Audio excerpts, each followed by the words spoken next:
Jack and the Flying Saucer.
Once upon a time, and far, far away in outer space, there was a planet called Boom Boom. Now, the planet Boom Boom was much smaller than the planet Earth, and it was also much noisier.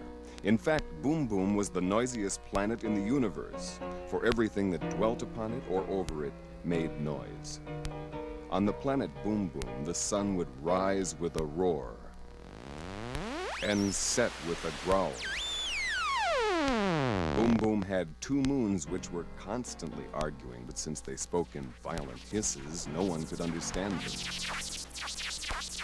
On Boom Boom, every creature, large and small, was much noisier than a similar creature on Earth. For instance, most people know that an Earth bee, when angered, goes buzz or something like that. But a Boom Boom bee goes when it's not upset about anything. And it goes when it has something disturbing on its mind. Even the birds on Boom Boom were much louder than Earth birds. For an Earth bird may have several songs which it sings at different times. But a Boom Boom bird sings several songs all at once and often keeps time with its feet and its beak. As for the people who lived on Boom Boom, they were constantly shouting, not because they wished to make more noise, but because they needed to yell to be heard whenever they were outdoors. All the houses on Boom Boom had at least 5 layers of soundproofing, so the noise wasn't as bad inside. Outside, the people wore special earphones and earplugs, which filtered out some of the noise, but it still wasn't enough, and the noise seemed to get worse every year. Now, on this noisy planet, there lived a poor widow who had an only son, Jack, and a stuffum worm named Pinky. And all this widow and her son had to live on was the pink stuffum that the worm made every day. They would take this stuffum from the worm, who had no use for it anyway, and turn it into stuff-'em earplugs. Then Jack would take the earplugs to town and sell them in the marketplace. Earplugs! Earplugs! Get your lovely earplugs here! Hello, lady! Want some earplugs? Lovely pink stuffing earplugs. Guaranteed to reduce the growl of the flubby gizzer, eh? And the howl of the heat-toed sloth. You won't be bothered by that heat-toed sloth anymore. Oh, no, no, no. Stick these in your ears. Lovely, eh? What? Pardon? No, you can't hear me. That's right. They're lovely, I said. Lovely. Whistled, warbling wimps. No more of that. Come on. Get them while the supply lasts. Come on. Get them. Get them while they last. My stuffing worm ain't gonna live forever, you know. Come on. Come on. The best stuffing earplugs in the land. But one morning, Pinky made no stuffing, and they didn't know what to do. Oh, come on, Pinky. Please make some stuffing. I need to sell some earplugs. We hardly have any food in the house at all. No money to buy any more. Come on, you've got to. But the worm just lay there mumbling crossly to itself.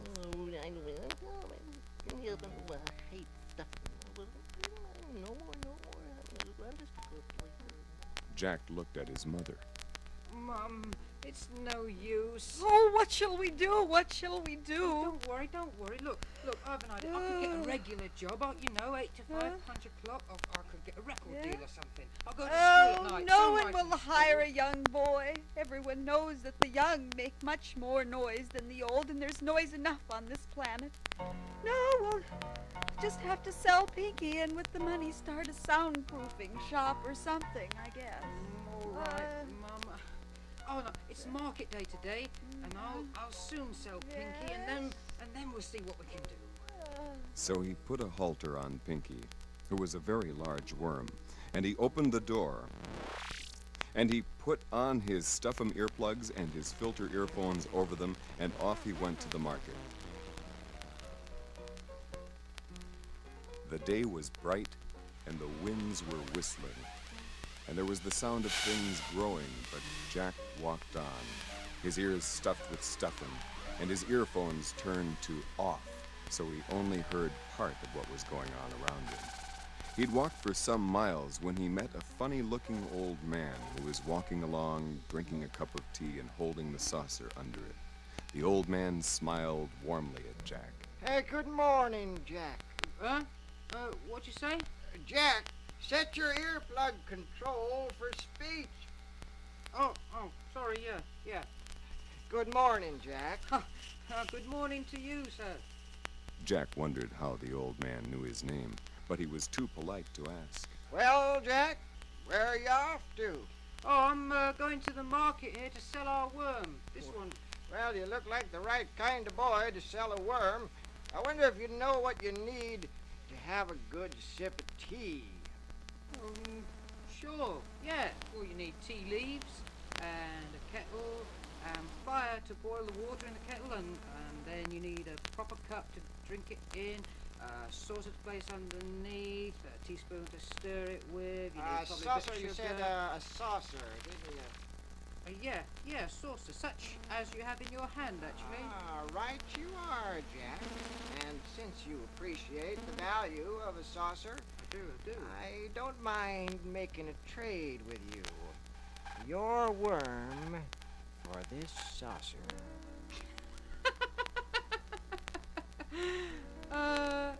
You're serious, are you? Yes, I Oh. certainly am, Oh. but you don't know what this saucer is. It's not just an ordinary saucer. If you throw this one just right and it lands on the ground, by morning it will become a real flying saucer. A flying saucer?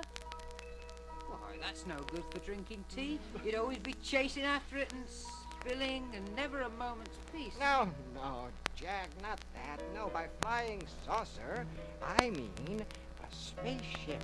A ship that will take you anywhere you want to go in the universe. That's the kind of flying saucer I mean.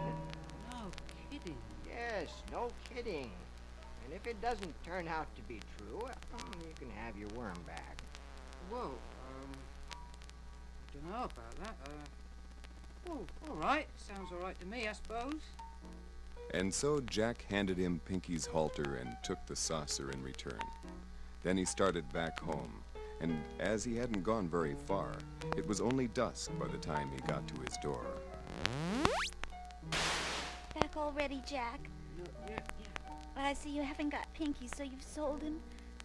How much did you get for it? Oh, you'll never guess, Mum. Oh, I bet it's a lot, huh? Well, 5 obsidian flakes? 10? 15? No, couldn't be as much as 15. How much? Oh, I told you couldn't guess. Hey, look at this saucer. You like it? It's magic. Yeah. You just throw it and, What? and it becomes... Have Well, you been such a fool, such a dolt, such an idiot, such a dum-dum What are you trying to say, as to Mum? give away my Pinky, the best stuff and maker in the neighborhood?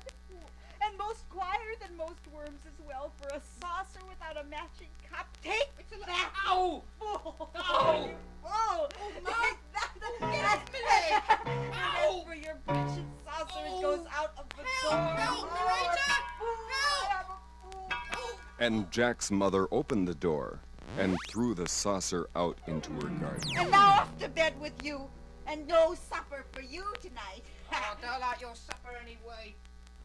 So Jack went upstairs to his little room in the attic, and sad and sorry he was, as much for his mother's sake as for the loss of his supper. The noises of the night bothered him, but at last he fell asleep. When he woke up, the room looked funny. The sun was shining into part of it, and yet all the rest was quite dark and shady. So Jack jumped up and dressed himself and went to the window. And what do you think he saw? Why, the saucer his mother had thrown out the door into the garden had become a huge white spaceship, a real flying saucer, which was twice as big as Jack's house. So the man had spoken the truth after all. Since the door of the flying saucer stood quite close to Jack's window, he opened his window and then leaned out and opened the saucer's door.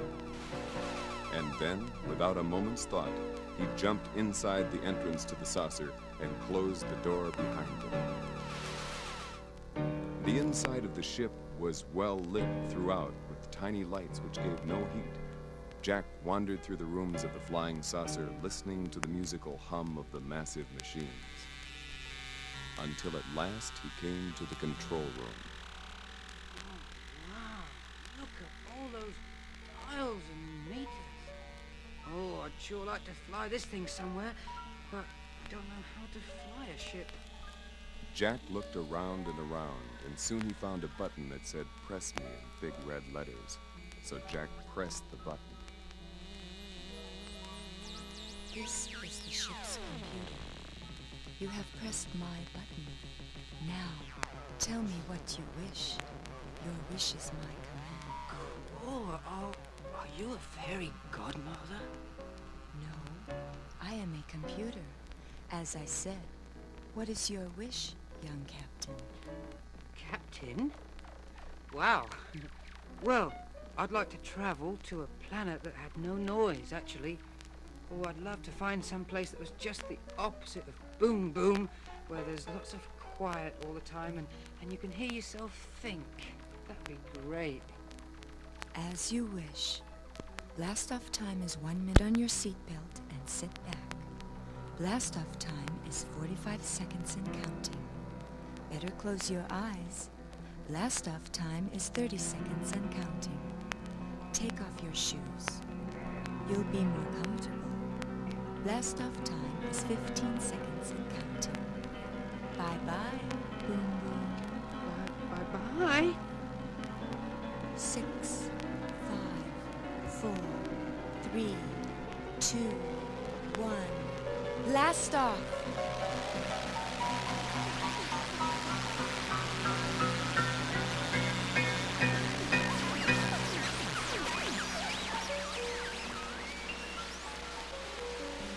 Soon the ship was high above Boom Boom and climbing. Unfasten your seatbelt. You can leave your shoes off. Jack unstrapped himself and went over to the port window.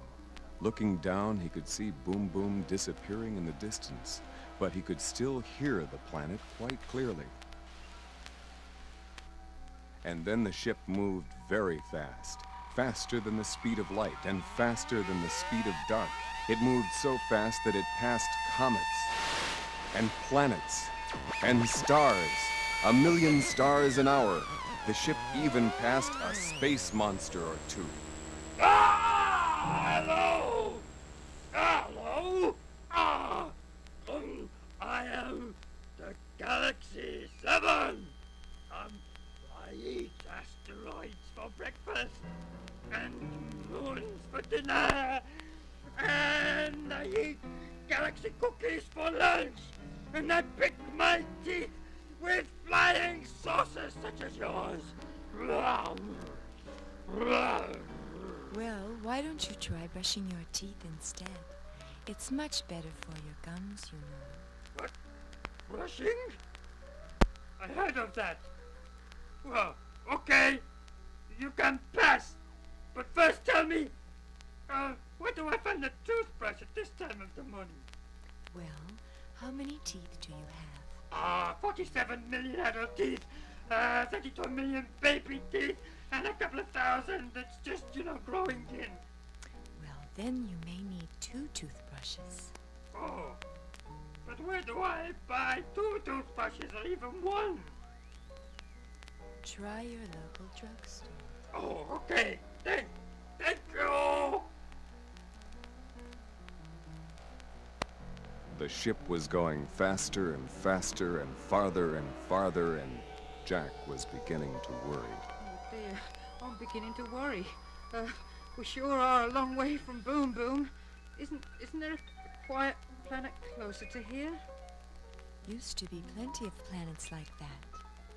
You could hear a pin drop on them, but the universe is getting noisier every day, and it's hard to find that kind of planet now. But don't you worry. I know the place I'm taking you to. So quiet, you could hear a tiny little Ouija breathe. But don't you worry, Jack. So sit back and relax. Float around the cabin for a while, or raid the refrigerator. Do you want to hear some background music? Oh, no thanks.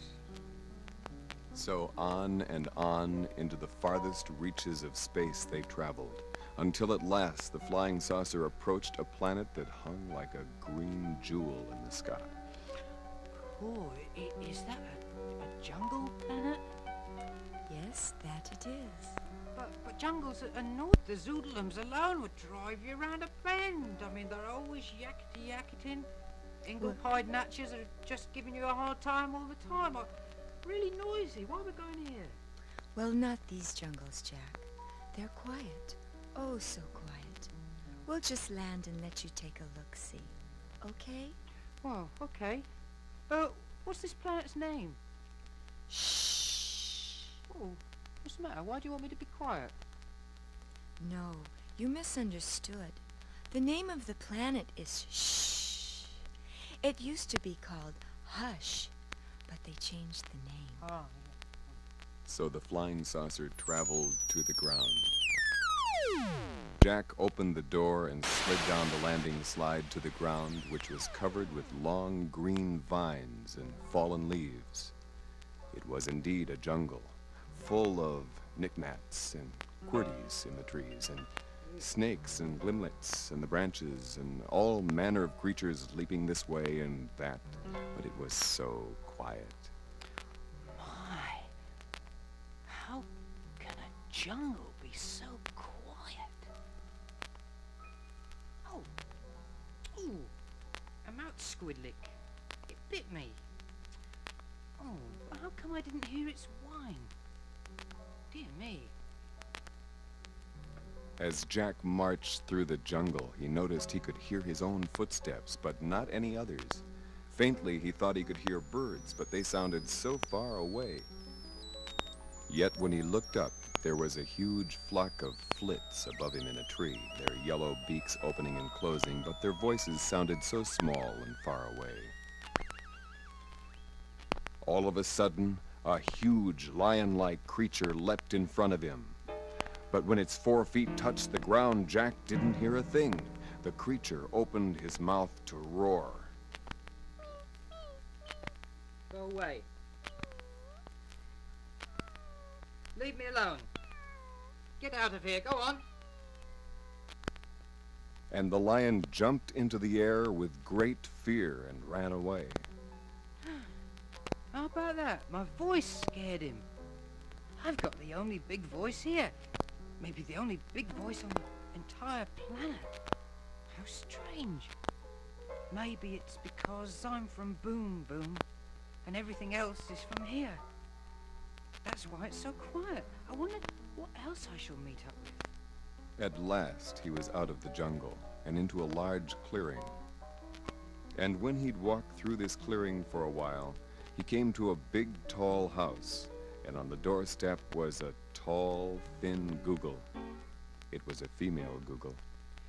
Ooh, good morning, ma'am. No need to shout. Good morning to you. Sorry, could you be so kind as to give me some breakfast, please? I haven't had much to eat lately. It's breakfast you want, is it? It's breakfast you'll be if you don't move away from here. My husband is a big, scary Google, and there's nothing he'd like better than to eat you. You'd better be going, or he'll soon be coming. Get it? Yeah, good. Well, please, ma'am, do Not so give me... loud. Sorry, please. Do give me something to eat, because I'm so hungry, and I'd rather take my chances with your husband, the big, ugly after death. Well, the Google's wife was not so bad after all. So she took Jack into the kitchen and gave him a chunk of shh bread and a jug of shh milk. But Jack wasn't half finished when the whole house began to tremble. Why is the house trembling like this? Why, don't you hear the thump, thump, thump of my husband entering the hall? There he goes. Like the beat of the cabaret. He's up there. Jack strained his ears, but all he could hear was a slight pitter-patter, such as a Murphy makes when going across a tile floor. Oh, what shall we do? I know. Come along quick. Jump in here. And she hid Jack in the oven just as the Google came in. Well, the Google was a big one. There was no mistaking that. He was tall as an earth house and just as wide. And his nose was big as... well, even bigger. At his belt he had 3 oxen, and he unhooked them and threw them down on the table. Here, White. Boil me a couple of these for breakfast. Ah, what's this I smell? Beef by folk bum. I smell the blood of a little one. Be he alive or be he dead, I like to have him between 2 slices of bread. Oh, nonsense, dear. You're joking again. Amy. Or perhaps you smell the scraps of last night's dinner. Oh. Here, you go and have a wash and tidy up like a good boy. And by the time you come back, your breakfast will be ready. I'm on my way.